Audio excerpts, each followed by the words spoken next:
আনসারের একটা পার্ট, তাদেরও কিছু দাবি দেওয়া আছে, সবারই দাবি দেওয়া আছে, আমারও দাবি দেওয়া আছে যে পুলিশের যারা ফোর্স এখনো জয়েন করেনি তাদের জন্য লাস্ট তারিখ হচ্ছে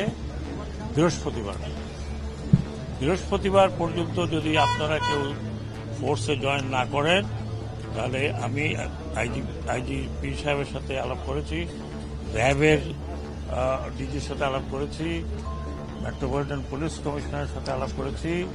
আপনারা যদি বৃহস্পতিবার না আসেন আমরা ধরে নেব আপনারা চাকরিতে ইচ্ছুক নন।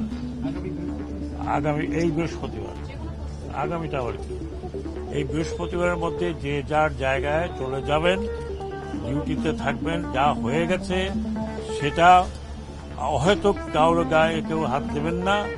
বিচার করার আমরা প্রক্রিয়াটা করব, বিচার বিভাগ বিচার করবে। যারা দোষী হবেন, বড় দোষী ছোট দোষী যেই হোক, তাদের পানিশমেন্ট হবে। ঢালাওভাবে কাউকে দোষারোপ করা যাবে না। জনগণকে আমি এটুকু বলতে চাই, আপনারা পুলিশের গায়ে হাত উঠাবেন না।